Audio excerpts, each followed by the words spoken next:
Welcome to the podcast. It has been a minute, but we are back podcasting the FIFO project. I am really excited to be back. Things have just been so crazy busy with the businesses lately that podcasting has had to take a little bit of a backseat. But I promise today's one is going to be amazing. You will love it. You will learn a lot from it. And it is something that I think all women in mining will be able to relate to at some stage over their career. Before we get stuck into it though, don't forget that we have our online training Rise and we have our on and off site challenge. We are always taking on new ladies in both programs. So if you are on site, you are struggling a little bit with your health, your well-being, mental health, sleep, whatever it is health related, give me a follow on social media, on Instagram at the FIFO Project, and send me a DM. It is the best way to work with me, and I'm loving all the girls that I'm working with, seeing the changes in their lives, seeing the changes in their physiques is so rewarding. So never ever forget that you can jump on, work with me, and you can also find me at Plus Fitness in Wattle Grove in Perth these days as well. If you want to see me on your R&R, we have flexible PT options, which means you don't have to book a Tuesday every single week and pay for it. You can come when you're on your R&R and see me there. All right, so today, let's get stuck into it. Today, we're going to talk about imposter syndrome. It's something that I think a lot of women in mining deal with, a lot of lady tradies deal with. Is imposter syndrome, where you probably feel like you don't belong or whatever. I think, let's just get stuck into it. There's going to be a lot of information coming at you today. Lots of facts, lots of learning. What is imposter syndrome, how to overcome imposter syndrome, and how it's relevant to women in mining. I think it's very relevant. I think a lot of tradie ladies go through this. A lot of women in male-dominated industries in general go through imposter syndrome. I know that as a business owner, I have suffered with a lot of imposter syndrome as well. So yeah, it is really relevant, and you'll be able to see where in your life, you've got some of these, signs going on that maybe you're suffering a little bit from imposter syndrome. So, imposter syndrome refers to a psychological pattern in which people doubt their accomplishments, their skills, or abilities, and have a persistent fear of being exposed as a fraud, despite there being evidence of their competence. So my first experience with imposter syndrome that was really, really noticeable to me was 2 years ago. I was nominated and listed as a finalist for Businesswoman of the Year in the local business awards. Now, when I very first got the email to tell me that I had been nominated, I literally thought it was a scam. I thought it was a scam. I thought no one could possibly no one could have anonymously nominated me for a business award. I thought, I've only been in business for 2 years. No one thinks I'm good enough for this. Anyway, I Googled the business awards, found out that they were legit, and I went to the awards night, and I remember walking into the grand ballroom, and it was beautiful, and there were all these big business people that had these really big, really successful businesses, and I thought, what the fuck am I doing here? What am I doing? I am one person. I have no employees. I'm just doing this myself at home in my office. At the time, my office was like a corner of my bedroom. I didn't even have a proper office like I do now. And I just thought, I don't belong here. This is so crazy. But I did belong there. Someone thought my business was good enough to nominate. And I know now that that is where I belong. And I think despite the accomplishments and the skills and the abilities and the success stories that I had, I still thought, definitely don't belong here. I'm not a big business person. And I think for women in mining, it's very much, what am I doing here? This is, you're told so often, this is a man's job. This is a man's world. This is what men do. Women can't do what men can do. And it does sort of plant that seed, am I good enough? Am I just faking my way through this and, not really doing it the same as others would, as men would. It's often characterized by an internal belief that one is undeserving of their success and a constant worry that others will discover their perceived inadequacies. So when I went to that awards night, I was like, people are just going to look at me and go, you are one person running a tiny business all by yourself. Why do you think you deserve a business award? Does it even count as a business if it's just me doing everything at home in a corner of my bedroom? Does that count as a business? Yes, it fucking does, because I was doing great things in my business. I was helping people change their lives. I was creating something that no one else does. And it counts. It really fucking counts. So continuing on, people experiencing imposter syndrome often attribute their achievements to luck, external factors, or a mistake, rather than recognizing their own capabilities and hard work. They may feel like they are faking it or living in constant fear of being exposed as incompetent, even when they have evidence to the contrary. So I think that's, we talk a lot about, I just fluked it. Even when we pass a test, at the end of your studies or throughout your studies, you will do, as a tradie, you'll do different tests, different exams, and you think, oh, I fucking fluked that. Don't know how I passed that. It was a fluke. But actually it wasn't. You have the knowledge. You deserve that grade. It wasn't just a fluke. You somewhere have learnt that. You've stored that knowledge and you know how to do these things. Imposter syndrome can be particularly prevalent among high-achieving individuals, including women in male-dominated industries. The combination of society's expectations, gender stereotypes, and a lack of representation can contribute to the feelings of self-doubt and the belief that they do not belong or deserve their achievements. And I think that's something that I know.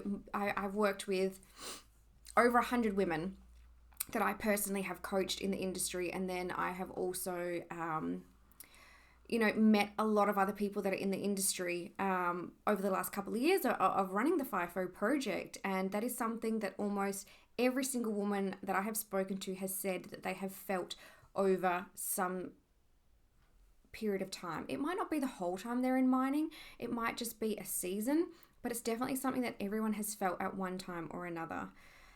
So what does imposter syndrome look like? How does it, what are the signs to look out for? What does imposter syndrome actually look like? Is it just internal dialogue, or what else does it show? So imposter syndrome can manifest in so many different ways. Some of the most common, I guess, signs and symptoms, if you want to word it like that, persistent self-doubt. So are you questioning your abilities and skills? Are you constantly doubting whether you're actually qualified or deserving of your achievements? So are you doing a traineeship and you're like, oh my God, I only got this job because they need to up their female quota? Or are you, finishing off a trade and you're like, am I actually doing as much as the men? Am I actually as qualified as the men are? Yes, you fucking are. I can answer that question for you right now. Fear of failure is another common sign. If it's a constant, are you afraid of making mistakes or failing because you believe it's going to then expose you as a fraud? Do you think if you fuck up, you make one mistake, people are going to be like, oh, they know, she can't do her job, she's useless, she's not the same as everybody else, she doesn't deserve this. I feel like this fear of failure often leads to perfectionism and excessive, I guess, self-criticism. So it's being really hard on yourself when you put a lot of pressure on yourself to be perfect, to never let your guard down, to never make a mistake, to never own up to making a mistake. Even if you do make a mistake, you don't want to own up to it because you're like, if I own up to that mistake, they're going to know that I'm not qualified for this job. Another one, discounting your success. So if someone congratulates you or if you are acknowledged in some way for your success, do you downplay or dismiss any accomplishments? Do you attribute them to luck, good timing, or external factors? Oh, I had help on that or whatever, rather than just acknowledging that you have the skills and you've put in the hard work. Oh, my mate helped me with that, that's why it was so good. Or oh, it was just good timing. I was in the right place at the right time. That's why I got that job. rather than like, hey, I worked hard to progress in my career? Is this sounding familiar? I know that some of you are probably listening going, oh, fuck, this sounds like me. Overachievement and overworking. Are you pushing yourself to fucking burnout? Are you pushing yourself to work harder and overachieve just to try and prove you're worthy?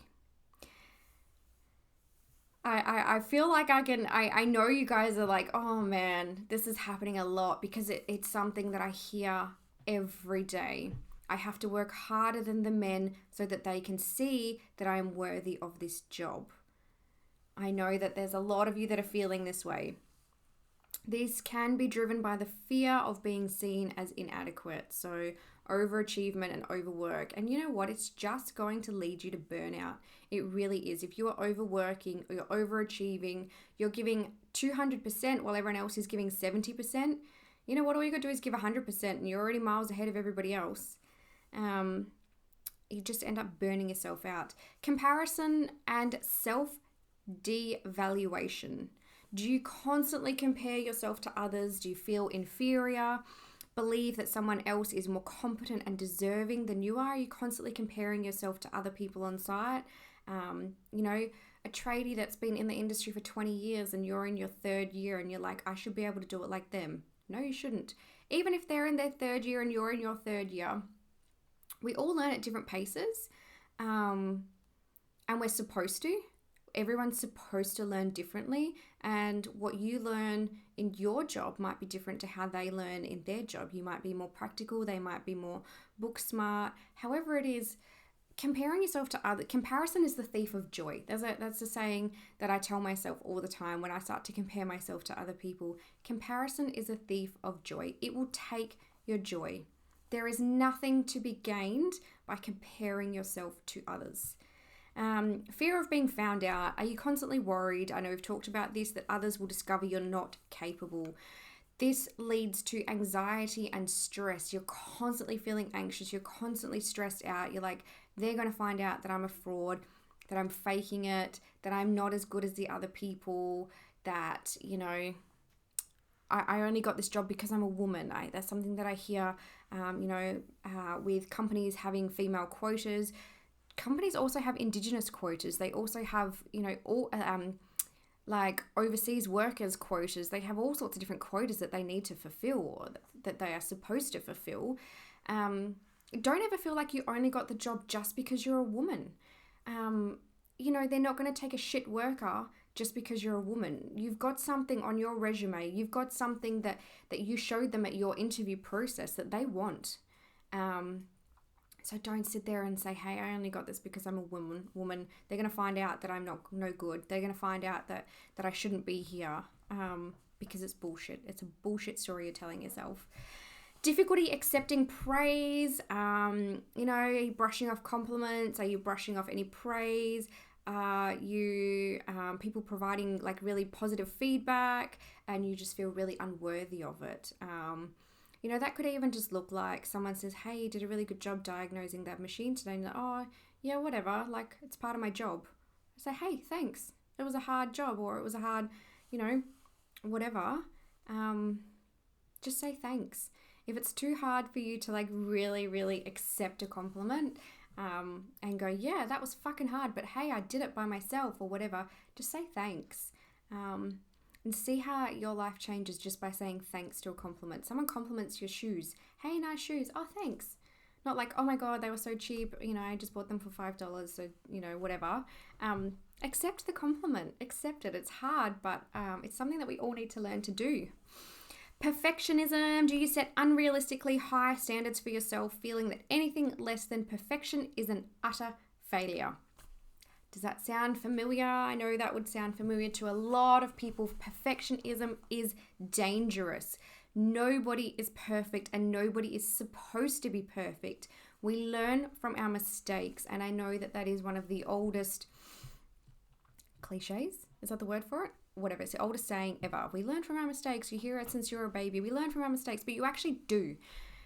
Someone that has never made a mistake in their life when building a business is not going to be as good a business person as someone that has made a lot of mistakes along the way. And believe me when I say I have made some mistakes in my business. I've made mistakes as a parent. I've made mistakes as a trainer. I've made mistakes as a coach.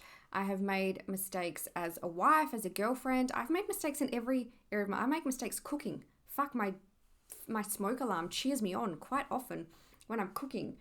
But I learn. I'm like, oh, hey, can't cook it for that long. Hey, can't do this. Like, you learn from your mistakes, and that's what makes you a better person. It's what helps you to build resilience in your life. But it's really important. So I think I just listed like 5, 6 or 7 or whatever different signs and symptoms, I guess then. But it's important to remember that experiencing one or more of these symptoms doesn't mean you are an imposter. Just because you feel it doesn't mean you're an imposter. Imposter syndrome is a common experience. Recognizing these signs can be the first step in overcoming it and embracing your true abilities, because that's what we all want to do. What about the effects of it? So if you are going through imposter syndrome, if you've listened to that list and you're like, man, I can tick off every single one of those things. That is me to a T. What now? Like, what happens? Imposter syndrome can have detrimental effects on women in the mining industry. The constant self-doubt, the constant fear of being exposed as a fraud undermines your confidence and hinders your professional growth. You think you're not worthy of a job, you don't apply for the job, you're not growing in your profession. Women may downplay their achievements, discount their skills, feel unworthy of recognition and advancement opportunities. Like I was saying, this leads to a cycle of overwork, perfectionism, as they strive to prove, often at the expense of your own well-being. This is quite often where I step in. Once you have been in this cycle for so long and you get so burnt out, your health and your well-being, your work-life balance, everything falls apart. And it's usually at that point where you send me a message and you're like, everything's falling apart. My health has gone to shit. My mental health has gone to shit. I have no work-life balance. I have no fucking idea how to get back on track. I've got shit habits. I've got shit motivation. Help me. And that's the point where I usually step in. And that's where we work on routines and habits and mindset and sleep and self-worth, and where we sort of change the narrative, change the inner dialogue. But I'm going to say, like, I haven't done the stats on this, okay, so don't quote me, but I'm going to say like 90% of the girls I work with, that is the point that they are at when they come to me. So I've worked with over 100 women. We must be pushing 120, 130 girls that I've coached now, women in industry. And I'm going to say 90% of them hit that point and send me a message and say, fuck, I need help. Everything's fallen apart. I've gained 10 kilos since I've been on site. I sleep all day on my R&R. I have a good routine at work, but it's shit at home. I can't get my life together. I can't make good choices with my nutrition. I'm not sleeping at nighttime. I'm doing 4 people's jobs instead of 1 person's job because I'm trying to do everything to show that I'm good at this. I'm not applying for jobs to progress my career. That is what everyone says to me. That is what I get in my inbox constantly. And I wish it didn't have to get to that point. I wish there was a way for people to recognize where they're at before they get to that point. I love working with women at that point. It's fantastic. I love to see the change in them. You see a whole life change, from the inside out. And every time you jump on a coaching call, and even in their progress photos, you see their very first photos that they take, they're like, you see it on their face. They are burnt out. They are done. And a few months later, even in the progress photos, they're not smiling. They're not, they're just standing there taking front, side, back photos. But you can see the change in their posture. You can see the change in their skin. You can see the change in their eyes. Their eyes suddenly have life in them again. And that's what I love to see in the girls that I work with, that life come back to them. It's just so crazy what imposter syndrome can do. It leads to stress and anxiety, burnout. It impacts your mental health and your overall job satisfaction. So by recognizing and addressing imposter syndrome, you can actually break free from this limiting beliefs, embrace your capabilities, and thrive in your career. And that's what I do. I want you to embrace who you are. I want you to progress in your career. I want you to take full advantage of the job that you're in. It's, being in mining is one of the highest paid industries in WA, at least right now. And it's, you're working, whether you're on a 2 and 1 or whether you're on an 8 and 6, you're essentially working 2/3, 50%, like half to 2/3 of the year. Take advantage of it. You've got the money, you've got the time. Why aren't you living the life that you want? It is a fantastic lifestyle. You can travel, you can just have time, which is time is one of my highest values. My love language is quality time and physical touch, but quality time. And I value time so much. It's why I will never go back to working for someone else. I will always work for myself because time is one of my highest values. Time with family, time with friends, time to de-stress. If I'm having a really, really bad day, I've not been managing my stress levels, I can literally just go, okay, today I've got 2 meetings that I need to do or whatever it is, and then I'm going to take time for me. And that is something that I value so much. If my kids are going through a hard time, I've got 2 kids in high school. High school is fucked. It's really hard. There's a lot of pressure. If my kids need a mental health day, they can have one because I'm not in a position where I have to leave the house, go to work for somebody else. Time is one of my highest values. And I think that's one of the huge benefits of working FIFO is you can have time. I know that you are away, and I know that while you're away, you do miss out on a lot. I've been there. I've missed out on birthdays. I've missed weddings. I've missed funerals. I've missed a lot of things, but the time that I have had has been enormous. Just think about working in the city. You're in a 9 to 5. You work Monday to Friday. You've got Saturday and Sunday. Most things are shut on a Sunday. You've got a Saturday to do appointments. When do you have social time in all of that? It's just like 9 to 5, eat, sleep, work, repeat. And while it may seem like that when you're on site, you then get to come home and have a week off or 2 weeks off, whatever it is. And, how great is that? So take advantage of it. It's what I want my girls to do is take advantage of it. Go camping, go whatever it is that really sets your soul on fire, whether it's being in nature, whether it's traveling, whether it's experiencing new things. You have the time and the finances to be able to do that. We just need to work together on how best to use those finances and how best to use your time to maximize it and work for you. Getting to burnout is not fun. It is the effects on your body when you're feeling burnt out are enormous. So right now, what I want you to do, if you're kind of listening to all of this and you're just like nodding your head and you're like, fuck, this is me. Oh my God, what am I doing? Just take a moment right now. Take a moment to pause, look back on any achievements, any successes that you've had, whether it's getting a job, whether it's an award, whether it's someone saying, hey, you did good today. It's being passed out on a new machine.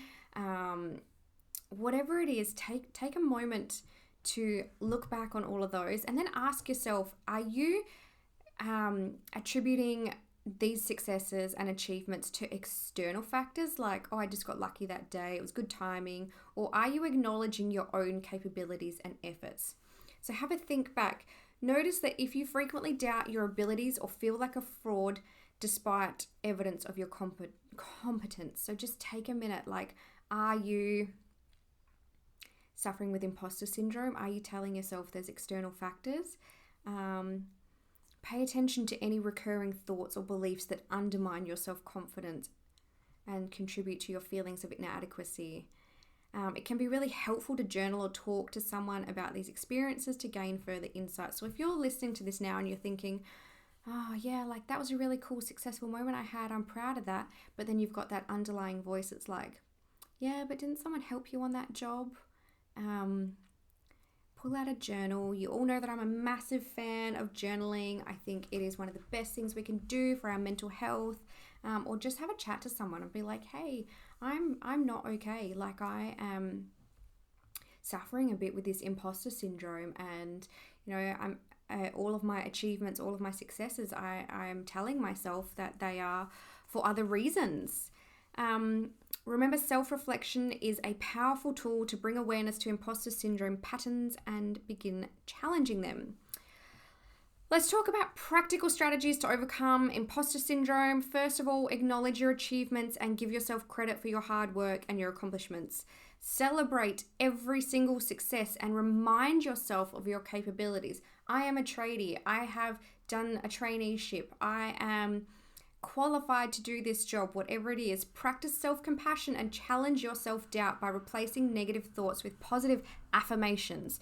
So every time that little voice in your head is like, you just got lucky today, tell it, no, I have the skills to do that job. Surround yourself with great network of people, whether it's work colleagues, whether it's mentors, coaches, friends. They will always help you. Your best friend will always tell you exactly how amazing you are. Seek out professional development opportunities to enhance your skills and knowledge, which will then boost your confidence. If there's a course that they're putting on at work, whatever it is, put your hand up for it and just say, hey, yeah, let's do it. Make sure you're setting yourself realistic goals. You're not going for that perfectionism. You're just being really realistic with your goals. Goals are always, really, really good way of tracking progress, I guess. But be realistic with them. Embrace challenges as learning opportunities and approach them with a growth mindset. And remember that you're not alone in experiencing imposter syndrome. Almost every single person experiences this at some stage in their life, and not just women in mining. Business owners, mums experience it a lot. Women in male-dominated industries, anyone can experience imposter syndrome at some stage in their life. It's really important to acknowledge and navigate the challenges that contribute to imposter syndrome, the competitive nature of the mining industry, demanding work environments, and a male-dominated culture often create self-doubt and feelings of not belonging. However, it is really, really, really fucking crucial to remember that you have earned your place through your skills, your expertise, and your hard work. You have earned your place. You deserve to be there. The company wants you there. They hired you instead of somebody else. That means something. So focus on building self-confidence by constantly learning, expanding your knowledge, seek out opportunities for professional development, surround yourself with mentors and role models, develop resilience by embracing failure as a stepping stone to growth and learning, shift your perspective on setbacks and view them as opportunities for improvement, practice self-care and prioritize your well-being to maintain a healthy work-life balance. It's important to take time for yourself, engage in activities that bring you joy, and seek support when needed. Find some fucking joy. Seriously, we would be so much better if there was a little more joy in the world. Remember that you already have what it takes to thrive in the mining industry. You already have it. That is why you're in the industry. That is why they hired you. You have earned your place. You already have what it takes.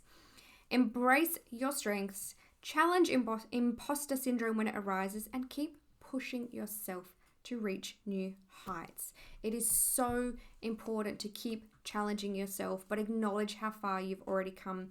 And never, ever, ever forget that you belong in the industry. You've earned your place, and no one can tell you otherwise. Just tell them to fuck off. Tell them I told you that it's okay, because you're there. You're already in the industry. You deserve to be there. So that is a little bit on imposter syndrome. It has been really good to chat about imposter syndrome and share some of my own personal experiences, because although I'm not in the industry, although I'm not still living in the Pilbara, I do deal with imposter syndrome often, as a business owner and as a coach and as someone that is here to help you guys when you reach that point. I mean, I get people coming to me that are so burnt out, that are so done, that are at probably one of the worst points in their life, and it's my job to help them. And some days I think the immensity of that overwhelms me. I think if I don't help them, if I can't make them better, like, what the fuck? This is so much pressure on me to do this. And then I sometimes think, how? Like, I'm just me. Sometimes my life is a fucking mess and it's chaotic. I'm just me. How am I supposed to help these women out of this place? But I am qualified for it. I've been through it personally. It's what I do. It's where my skill set lies. And, I can't say that I have met a woman who's gone, actually, you made my life worse, not better, which is, really good. It keeps me grounded. No one's ever come back and been like, man, you made my life so much worse by helping me. So that's a comforting thought for me. Don't forget to jump onto social media. We are all over the show. We're on TikTok, Instagram, Facebook, YouTube. Oh my God, where else can you find us? We are anywhere. Find us. And give us a follow at the FIFO Project. Share your stories with us. We have a Women in Mining Australia - the FIFO Project Facebook community. Join the community. Make sure you answer the 3 questions when you click join, because I am super fussy about who comes into our group. You must be a woman, you must be in mining, and you must not be an absolute fucking dickhead to join our group. If you're going to jump in there and poach all the girls, if you're a journalist and you want into the group, fuck off. We don't want you. It is a safe space for women in mining to chat. Put up a post in there. You can post anonymously. Just say, hey, I'm really suffering with imposter syndrome at the moment. Can you girls help me out or give me some support? And we have a great group of women in there. They will come together, rally around you, make you feel absolutely amazing. So that Facebook group is Women in Mining Australia - the FIFO Project. There's 1.2 thousand people in the group. Plenty of people there to help you out and to give you plenty of support. And don't forget, my inbox is always open over on Instagram at the FIFO Project. Flick me a message. Fuck, I'm struggling. I'm burnt out. Whatever it is, I need help, and I am there to help you. That is quite literally my job description, to help you. Thank you so much for tuning in. That is the end of this season of the FIFO Project podcast. We are taking a break. Yes, I know I have taken a break already, but school holidays are coming up. Recording podcasts while the kids are all home is a fucking joke. So we take a break over the holidays, and we will be back in about 3 weeks' time for an all new season of the FIFO Project podcast. Don't forget to leave us a review, follow us, subscribe, all of those things. Share it with a mate. If you know someone that looks like they're going through imposter syndrome, flick them the link to this podcast so they know that they are not alone. It is perfectly normal, and we are here to help them. Enjoy the rest of your day. Until next time, stay safe, ladies.